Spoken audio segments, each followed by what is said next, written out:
Friday, 5:01 p.m. That is the reported deadline. You sit across from the Pentagon, and the message is simple. Give Claude to the US military for all lawful purposes, or risk losing a defense relationship worth up to $200 million. And maybe far more. Maybe your company gets labeled a supply chain risk. Maybe the problem is no longer your model. Maybe the problem is you.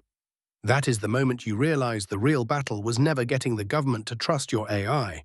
It was whether you would still have the power to say no once they did. You are Dario Amodei, CEO of Anthropic. And by the time this fight explodes in public in February 2026, you are no outsider lecturing Washington from a safe distance. You already let Claude into the national security world. Anthropic says it has supported American warfighters since June 2024. It says it became the first frontier AI company deployed in US government classified networks. In July 2025, the Pentagon's Chief Digital and Artificial Intelligence Office gives your company a 2-year prototype agreement with a ceiling of $200 million. You build Claude Gov, you work with classified systems, you go in. That is what makes this painful. You already said yes, just not to everything. From the start, you build Anthropic around a dangerous idea. Powerful AI will not stay in the lab. It will end up in the hands of governments, militaries, intelligence agencies, and corporations.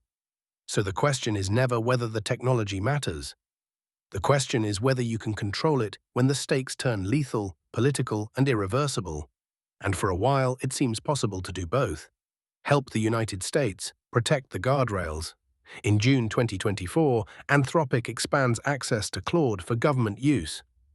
By 2025, the company openly says deep public sector engagement is essential. In August, you launch a National Security and Public Sector Advisory Council. Publicly, you make the case that frontier AI should help democratic states compete and defend themselves. This is not anti-defense, it is conditional defense. Then the conditions become the problem. The Pentagon wants one phrase to govern everything. All lawful purposes. On paper, it sounds reasonable, clean, moderate even. Pentagon officials say they have no interest in mass domestic surveillance of Americans. They say they do not want autonomous weapons operating without human involvement. Those things, they argue, already face constraints from law and policy. Why add extra language? Why let a private company override the government's judgment? But that is exactly where you see the trap. Because you are not asking for 50 restrictions, you are asking for 2. No mass domestic surveillance of Americans, no fully autonomous weapons. That is it. Anthropic later says these 2 exceptions had not affected a single government mission to date, not one. Which means this is not just a fight over what Claude is doing now, it is a fight over who gets to decide what Claude can do later. When the models are stronger, faster, harder to resist, and easier to hide inside giant systems nobody fully understands. The Pentagon's side is trust us. Your side is put it in writing. And those are not the same thing. CBS later quotes Pentagon Technology Chief Emil Michael saying, "At some level, you have to trust your military to do the right thing." But from your perspective, that is the whole issue. Trust is not enforceability. Trust is not a clause. Trust does not stop a system from sliding, one emergency at a time, into uses everyone claimed they never wanted. And the emergencies are exactly how the pressure comes. Reported accounts describe nightmare scenarios thrown onto the table. Missiles inbound, hypersonics, drone swarms. What if AI can help stop them? What if saying no costs American lives? Suddenly, your 2 red lines are no longer narrow safeguards. They become hesitation, arrogance, a Silicon Valley founder trying to veto national defense from behind a contract. That is the squeeze. If you are enjoying this story, hit subscribe so you don't miss what happens next. Because now the contradiction gets sharper.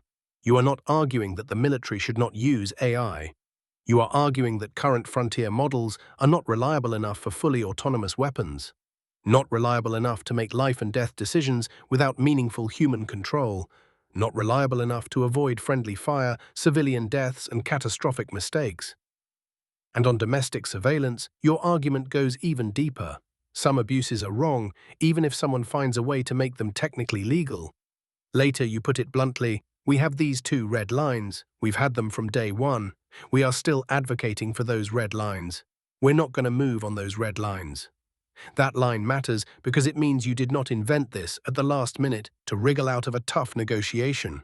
Anthropic's broader policy architecture already treated weapons, surveillance, and misuse as areas where the builder still had responsibility.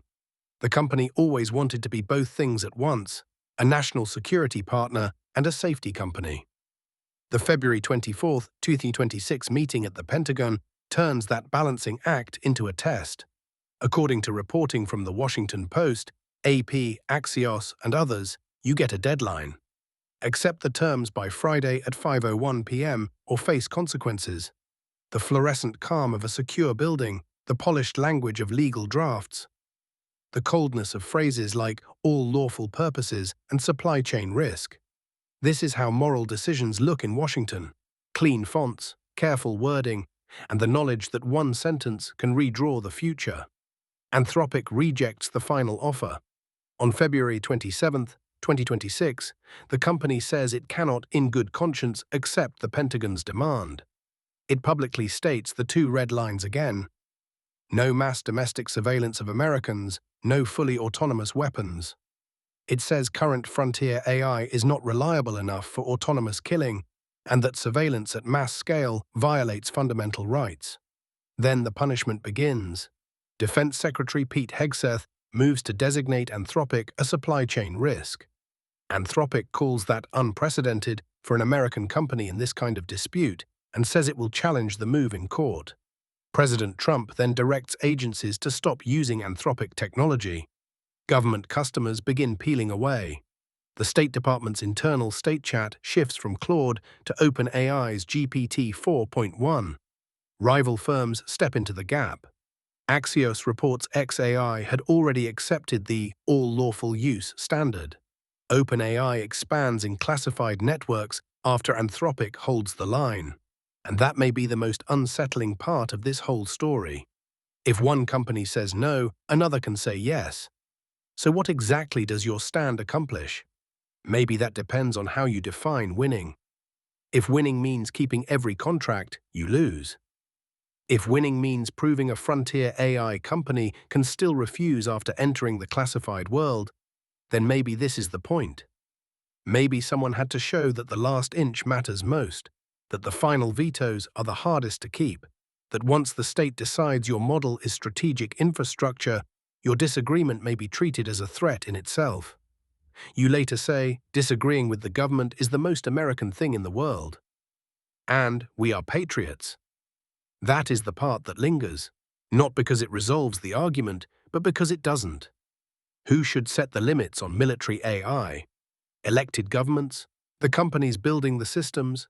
Congress? Courts? Procurement contracts hammered out under deadline in secure rooms? This fight never really answers that question, it just exposes it. You think the hard part will be getting the US government to trust frontier AI. Instead, the hard part is discovering what trust costs. And once Claude becomes useful to the state, the real negotiation is no longer about adoption.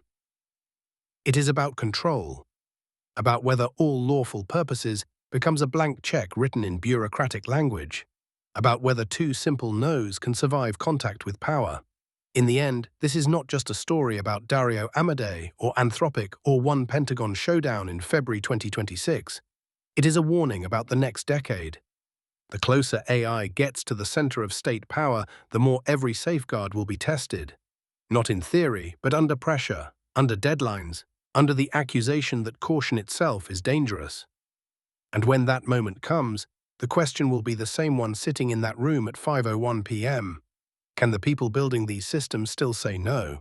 If you enjoyed this, please like, share it with your friends, and subscribe.